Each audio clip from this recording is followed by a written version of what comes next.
Filsafat Ilmu Manajemen. Dosen pengampu Profesor Heri Pratikto MSI, Dr. Agung Winarno MM. Program Doktor Ilmu Manajemen Pasca Sarjana Fakultas Ekonomi dan Bisnis Universitas Negeri Malang tahun 2020. Manajemen pengambilan keputusan dalam pandangan filsafat dipersembahkan oleh Muhammad Sulhan dan Sulis Rohayatun. Materi dalam manajemen pengambilan keputusan dalam pandangan filsafat: 1. Definisi pengambilan keputusan. 2. Dasar manajemen pengambilan keputusan. 3. Faktor yang mempengaruhi pengambilan keputusan. 4. Proses dalam manajemen pengambilan keputusan. 5. Etika dalam manajemen pengambilan keputusan. 6. Teori pengambilan keputusan berdasarkan etika atau moral. 7. Pendekatan filosofis dalam pengambilan keputusan etis. 8. Critical thinking, philosophy, and decision making.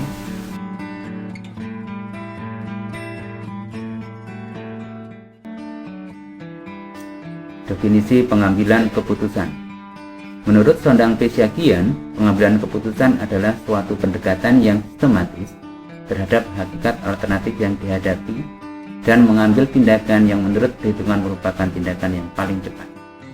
Sedangkan menurut George R. Terry, pengambilan keputusan adalah pemilihan alternatif perilaku atau kelakuan tertentu dari dua atau lebih alternatif yang ada.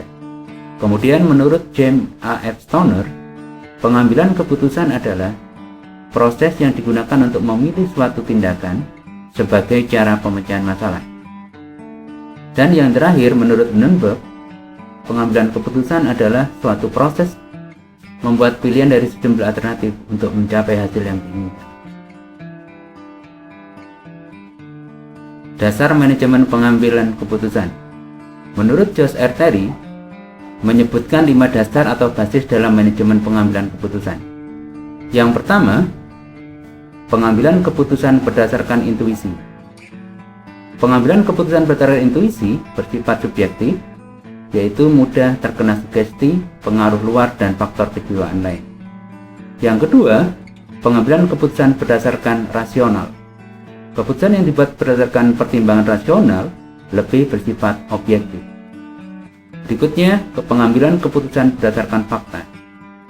Fakta berhubungan dengan data. Data harus diolah lebih dulu menjadi informasi yang kemudian dijadikan dasar sebagai pengambilan keputusan. Yang berikutnya, pengambilan keputusan berdasarkan pengalaman. Selain belajar dari pengalaman dirinya sendiri, biasanya juga akan belajar dari pengalaman orang lain yang dijadikan dasar pengambilan keputusan.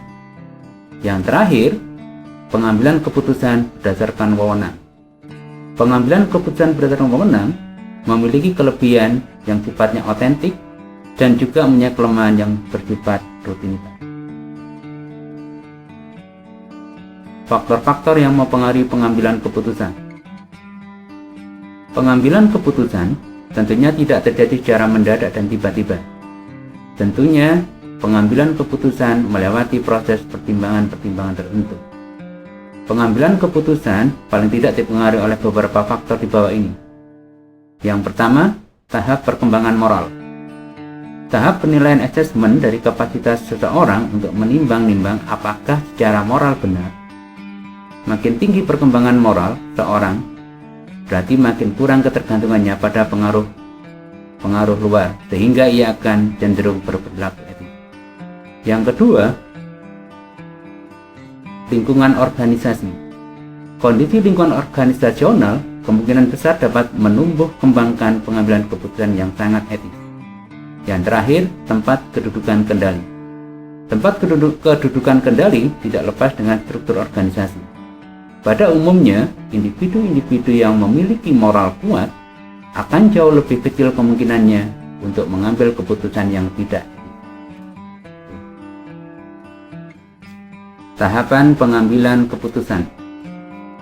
Tahapan pengambilan keputusan dimulai dari mengidentifikasi masalah, kemudian dilanjutkan dengan mencari alternatif pemecahan masalah, kemudian dilanjutkan dengan memilih alternatif pemecahan masalah, dan dilanjutkan dengan melaksanakan alternatif pemecahan masalah, dan terakhir dilakukan evaluasi atas pelaksanaan alternatif pemecahan masalah.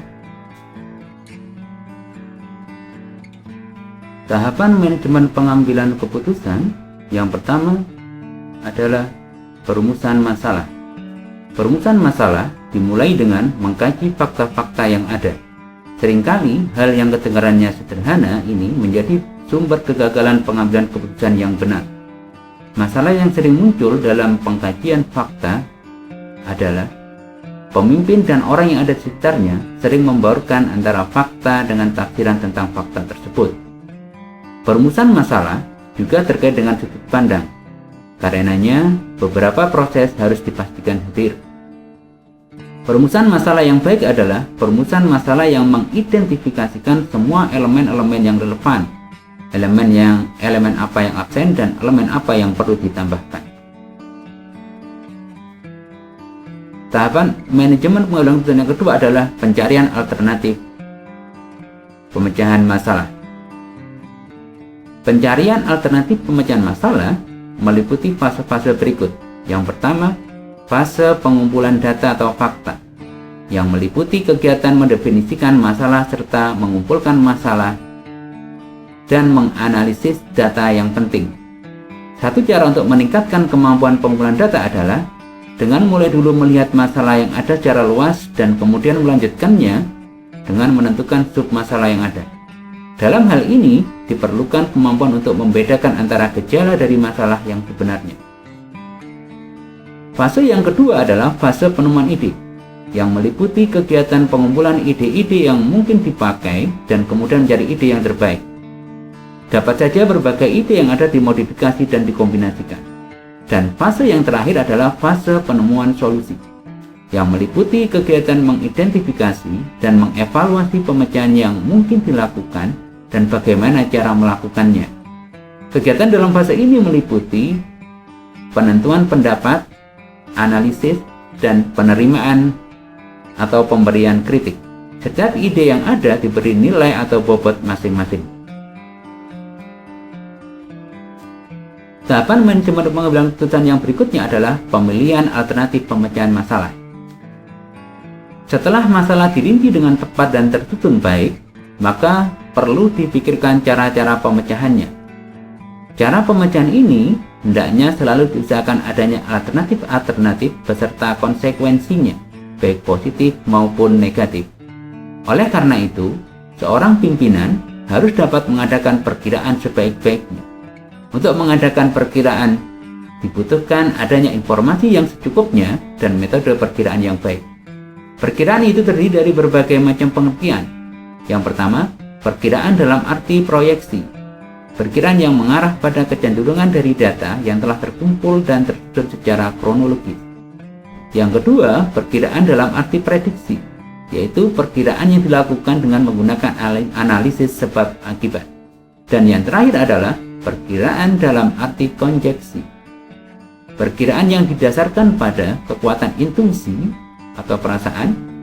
Intuisi ini sifatnya subjektif, artinya tergantung dari kemampuan seseorang untuk mengolah perasaan. Tahapan manajemen pengambilan keputusan yang berikutnya adalah penetapan alternatif pemecahan masalah. Pemilihan satu alternatif yang dianggap paling tepat untuk memecahkan masalah tertentu dilakukan atas dasar pertimbangan yang matang atau rekomendasi.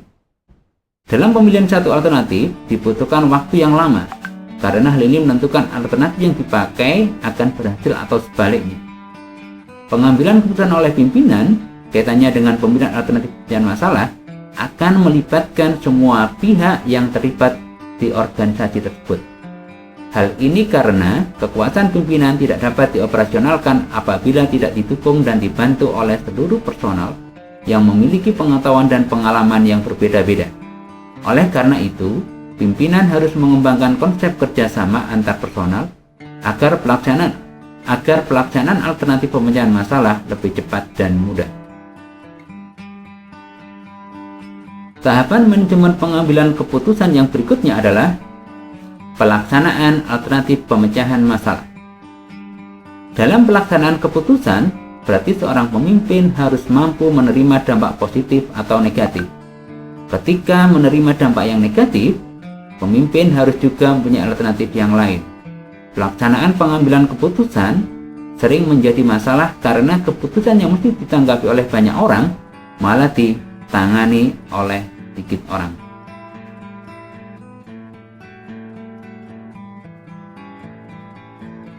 Tahapan manajemen pengambilan keputusan yang terakhir adalah melakukan evaluasi atas pelaksanaan alternatif pemecahan masalah. Hasil pelaksanaan setelah keputusan dijalankan, seharusnya pimpinan dapat mengukur dampak keputusan yang telah dibuat. Penilaian ulang perlu diadakan.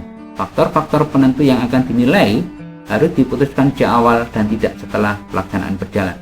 Dengan cara ini, memang akan mudah terjadi debat yang hangat, namun akurasi akan lebih terjamin.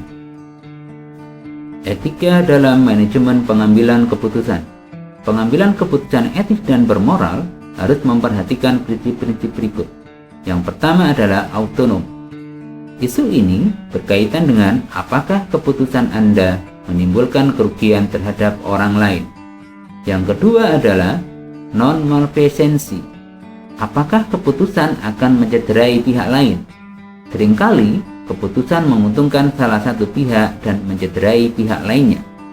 Yang ketiga adalah beneficency. Artinya, keputusan harus dapat menjadi solusi bagi masalah dan merupakan solusi terbaik yang bisa diambil. Yang keempat adalah justice. Proses pengambilan keputusan harus mempertimbangkan faktor keadilan dan termasuk implementasinya. Dan yang terakhir adalah fidelity, yaitu berkaitan dengan kesesuaian keputusan dengan definisi peran yang kita mainkan.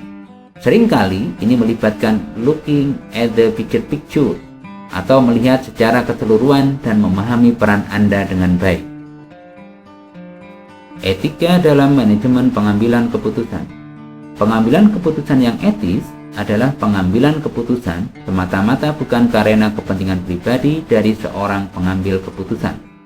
Ada dua pendekatan dalam pengambilan keputusan yang etis. Yang pertama adalah utilitarian approach. Pendekatan ini didukung oleh filsafat abad ke-19. Pendekatan yang bermanfaat sendiri adalah konsep tentang etika bahwa perilaku moral menghasilkan kebaikan terbesar bagi jumlah terbesar. Pendekatan yang kedua adalah individualism approach. Pendekatan ini merupakan konsep tentang etika bahwa suatu tindakan dianggap pantas ketika tindakan tersebut mengusung kepentingan terbaik jangka panjang seorang individu. Konsep tentang etika bahwa keputusan yang baik adalah keputusan yang dapat menjaga hak semua pihak yang terlibat, dan hak-hak yang harus dipertimbangkan dalam pengambilan keputusan antara lain, yang pertama adalah hak persetujuan bebas. Individu akan diberlakukan hanya jika individu tersebut secara sadar dan tidak terpaksa setuju untuk diberlakukan. Yang kedua adalah hak atas privasi. Individu dapat memilih untuk melakukan apa yang ia inginkan di luar pekerjaannya. Yang ketiga adalah hak kebebasan hati nurani. Individu dapat menahan diri dari memberikan perintah yang melanggar moral dan norma agamanya. Yang berikutnya adalah hak untuk bebas berpendapat. Individu dapat secara benar mengkritik etika atau legalitas tindakan yang dilakukan orang lain. Yang berikutnya adalah hak atas proses hak. Individu berhak untuk berbicara tanpa berat sebelah dan berhak atas perlakuan yang adil. Dan yang terakhir adalah hak atas hidup dan keamanan. Individu berhak untuk hidup tanpa bahaya dan ancaman terhadap kesehatan dan keamanannya. Teori pengambilan keputusan berdasarkan etika. Yang pertama adalah teori utilitarianisme. Teori utilitarianisme merupakan tindakan dimaksudkan untuk memberikan kebahagiaan atau kepuasan yang maksimal. Sebuah keputusan didasarkan pada kegunaannya. Apakah keputusan tersebut berguna dan memberikan kepuasan maksimal atau tidak? Yang kedua adalah teori deontologi. Teori ini menekankan pada tindakan yang berlaku secara umum. dan wajib dilakukan dalam situasi normal karena menghargai norma yang berlaku. Berdasarkan teori ini, sebuah keputusan yang diambil harus sejalan dengan norma atau peraturan yang berlaku. Keputusan tidak boleh bertentangan dengan norma yang ada. Yang ketiga adalah teori hedonisme. Sesuai dengan kata hedon, yang berarti kesenangan dan kepuasan, maka teori ini sangat menekankan pada alasan kepuasan yang ditimbulkannya. Sebuah keputusan ditujukan untuk mencari kesenangan dan menghindari ketidaksenangan. Kesenangan yang dimaksud ini bisa bermakna kesenangan yang di pihak pembuat keputusan atau bisa juga di pihak organisasi. Yang terakhir adalah teori eudaimonisme. Eudaimonisme memiliki makna kebahagiaan yang sejati. Teori eudaimonisme memberikan penekanan pada keputusan yang diambil dengan tujuan akhir untuk kebahagiaan. Teori hedonisme dan eudaimonisme meskipun sama-sama untuk mencapai kebahagiaan, namun memiliki penekanan yang berbeda. Pendekatan filosofis dalam pengambilan keputusan etis. Sebagai respon terhadap keputusan yang dapat dipertahankan secara etis, maka pengambilan keputusan harus memenuhi persyaratan filosofis yang penting dan dituntut oleh pemangku kepentingan, antara lain: yang pertama, konsekuensialisme, utilitarianisme, dan teologi. Pelaku konsekuensialisme sungguh-sungguh dalam memaksimalkan manfaat yang dihasilkan oleh keputusan. Utilitarianisme klasik berkaitan dengan utilitas keseluruhan, mencakup keseluruhan varian.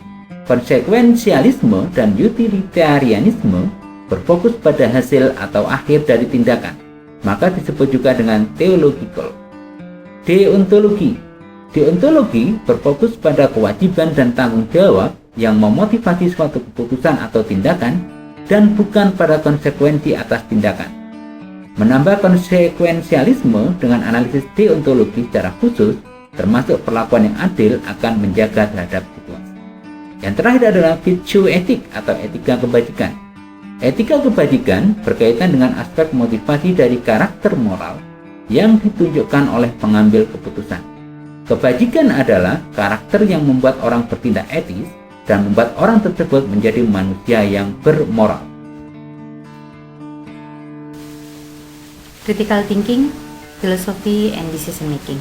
Kami memulai dengan pertanyaan, what difference does it make on philosophy and decision making? Yang pertama, kami membahas dari sisi praktikal, dari sisi bisnis. The business thinking applying practical philosophy to decision making.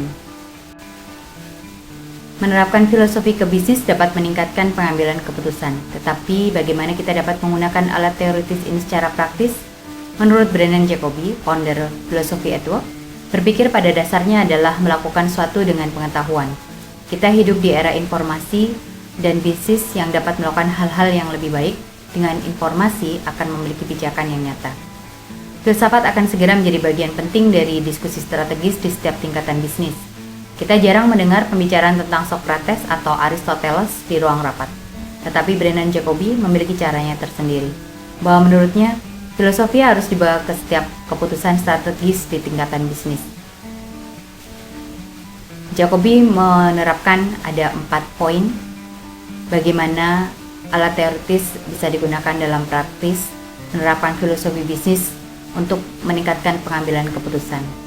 Yang pertama adalah transforming business decision, kemudian the value of philosophy in team, a tool for self-reflection, encourage meaningful conversation.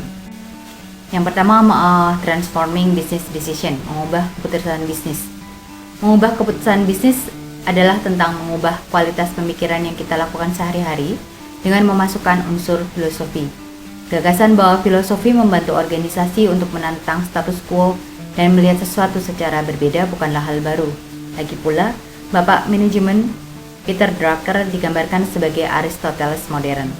Orang-orang yang hanya berfokus pada katakanlah aspek keuangan atau komunikasi di masa lalu benar telah mendorong bisnis, tetapi tidak dapat mempertahankan bisnis modern dalam jangka panjang. Yang kedua adalah the value of philosophy in teams, nilai filosofi dalam sebuah tim. Dalam bisnis, Kita seringkali sangat pandai dalam berfokus pada tugas kita, tetapi tidak pada pentingnya hal itu dalam tugas orang lain. Disitulah filosofi masuk. Ia memberi orang kesempatan untuk keluar dari peran mereka dan bertanya, di mana ia cocok dalam gambaran yang lebih besar. Bisnis harus lebih dari sekedar cara menghasilkan uang. Tanpa seorang filsuf yang memikirkan aspek yang lebih luas, bisnis akan kehilangan tempat, dan itulah mengapa banyak bisnis yang bangkrut. Bagi banyak orang dalam bisnis, gagasan bahwa organisasi perlu mengidentifikasi tujuan mereka yang lebih luas dapat terasa berlawanan dengan intuisi. Hal ini tentu saja bertentangan dengan keyakinan Milton Friedman bahwa satu-satunya peran perusahaan adalah memberikan keuntungan bagi pemegang saham. Filsafat adalah tentang menghubungkan masa depan dengan masa kini. Satu hal yang dipelajari adalah bagaimana menghadapi masa depan itu sekarang dan mempersiapkannya. Filsafat memunculkan ide-ide keberlanjutan yang dapat kita tanamkan sekarang untuk mendapatkan manfaat di masa depan. Konsep peran yang lebih luas untuk sebuah bisnis memunculkan ide filosofis kunci yang lainnya, yaitu etika. Yang ketiga adalah tool for self-reflection, alat untuk merefleksi diri. Bagi beberapa pendukung filsafat dalam bisnis, alat tersebut menunjukkan berapa banyak filsafat yang dapat membantu individu dalam pengembangan diri dalam pekerjaan mereka. Beberapa organisasi telah melangkah lebih jauh untuk mengintegrasikan filosofi ke dalam pemikiran mereka seperti Google, Apple, Microsoft. Di masa lalu memperkerjakan filsuf untuk membantu pengambilan keputusan tingkat tinggi, terutama tentang pengaruh tindakan mereka terhadap dunia. Sementara pasca 2008, Citigroup sekali berkonsultasi dengan ahli etika untuk menangani masalah abstrak seputar perbankan dan moralitas. Pusat Pentagon baru-baru ini juga memperkerjakan seorang ahli etika untuk membantu menjelajahi kompleksitas konflik modern. Bagaimanapun, perusahaan akan mulai melihat keuntungan dari menanamkan pemikiran filosofis di setiap tingkat organisasi dan percaya bahwa keberhasilan program keberagaman dan inklusi memberikan model yang berguna untuk mereka ikuti. Kemudian yang berikutnya adalah encouraging meaningful conversation, mendorong percakapan yang bermakna. Inisiatif diversifikasi dan inklusi cenderung berhasil di perusahaan yang memungkinkan semua orang untuk mengungkapkan pendapat, tidak peduli posisi mereka dalam sebuah hierarki. Hal ini dilihat sebagai titik awal untuk memperkenalkan pemikiran filosofis di tempat kerja. Brendan menyatakan bahwa saya sangat fokus untuk mengajak orang-orang menciptakan lingkungan yang aman untuk berdebat dengan baik dan jujur, di mana orang-orang di dalam ruangan lupa siapa yang memiliki jabatan terbesar. Sebenarnya peran orang dengan jabatan terbesar adalah untuk berhenti mendominasi rapat dan membiarkan orang yang kurang senior mengutarakan pendapatnya. Bisnis adalah tentang mengelola informasi, bahwa setiap orang dalam kehidupan korporat perlu lebih ingin tahu tentang dunia dan melihat bagaimana bisnis cocok dengan gambaran yang lebih luas. Jika ingin menjadi seorang filsuf, maka cintailah kebijaksanaan. Filsafat pada hakikatnya adalah sebuah renungan. The power of philosophy is a thought and redemption. Membahas tentang manajemen pengambilan keputusan dalam pandangan filsafat, kita dibawa kepada moral, kepada etika, kepada justice, kepada ruh, kepada akal, kepada hati nurani, kepada hawa nafsu. Kami mengambil renungan dengan menyitir sebuah lagu Jawa yang sudah sangat legendaris, yang syarat makna. Cuplat-cuplat suang, suangnya tinggalan ter, mambu ketundung kutel, pak empong lerak-lerek, sopong guyun deleake, sir pong dele kopong, sir pong dele kopong. Makna yang terkandung pada lirik Cuplak-Cuplak Suang adalah, dalam mencari harta, janganlah menuruti hawa nafsu, tapi semuanya kembali ke hati nurani yang bersih. Dengan hati nurani, akan lebih mudah menemukan kebahagiaan dan tidak tersesat jalan hingga lupa akan akhirat. Demikian yang dapat kami sampaikan. Sedikit yang bisa kami sampaikan, semoga bisa menambah khasanah ilmu pengetahuan Terima kasih. Sampai jumpa di kesempatan berikutnya.